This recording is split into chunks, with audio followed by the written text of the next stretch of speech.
बरसोरे मेघा मेघा रे मेघा रे अधीर मन झालं, घन आज बरसे मी वाऱ्याच्या वेगानं आले। ओ सजना बरखा बहार आई, मेरे नयना सावन भादो लगी आज सावन की।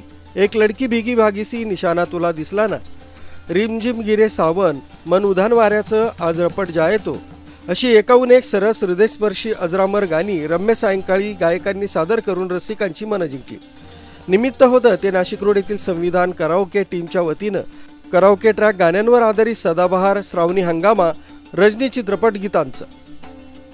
रविवार दिनांक 25 ऑगस्ट 2024 रोजी नाशिक रोड येथील India security press Gymkhana hall इथं आयोजन करण्यात आलं होतं। कार्यक्रमाच्या प्रारंभी बुद्धमूर्ती समोर प्रमुख पाहुण्यांच्या हस्ते मेणबत्ती प्रज्वलित करण्यात येऊन शिल्पा पगारे हिच्या प्रथम नमो गौतमा या गाण्यानं सुरुवात करण्यात आली। या संगीत रजनी कार्यक्रमाचं संयोजन राजन गायकवाड व मीनाताई गांगुडे यांनी केलं होतं। स्वतः राजन गायकवाड यांच्यासह सुनील मराठे, गौतम बदाने, संजय परमसागर, भरत भोईर, अशोक दिवे, मीना पाठक, अस्मिता गादेकर, अनुपमा क्षीरसागर, वैशाली सूर्यवंशी, सुरेंद्रनाथ सोनार, जयवंत गांगुडे, अशोक महाजन, राधिका गांगुडे, गोविंद भोळे, विनोद गोसावी, प्रीतम आमेसर, सुदेश आमेसर, नितीन केदारे, संजय दुलगज, शैलजा सोनार, माधवी भटनागर यांनी विविध गाजलेली सोलो, ड्युएट, हिंदी तसंच मराठी पाऊस गाणी सादर केली। कार्यक्रमास परिगा सामाजिक संस्थेच्या president Meenakshi Pawar, CNP general secretary Manoj Chimankar, Subhash Borade, Sharad More sir, Akhil Bharatiya Kalavant न्याय हक्क समितीचे अध्यक्ष सोमनाथ गायकवाड, रोशन आहिरे, मालेगाव आदी उपस्थित होते। ध्वनी व्यवस्था कैलास काळे यांनी तर सूत्रसंचालन संजय परमसागर व माधवी भटनागर यांनी केला। सर्व उपस्थितांचे आभार शिल्पा पगारे यांनी मानले। मोहन पवार यांनी उत्कृष्ट 5 गायक गायिकांना बक्षिसं देऊन कलाकारांचा आनंद द्विगुणित केला। गायकांनी गायलेल्या गाण्यांना उपस्थित सर्व अतिथी तसंच हॉलमध्ये खचाखच भरलेल्या रसिक श्रोत्यांनी उत्स्फूर्त दाद देऊन पाऊस संगीत रजनी मैफिलीचा आनंद घेतला।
मुख्य संचालक रवींद्र जाधव, लोकराज्य न्यूज, नाशिक रोड।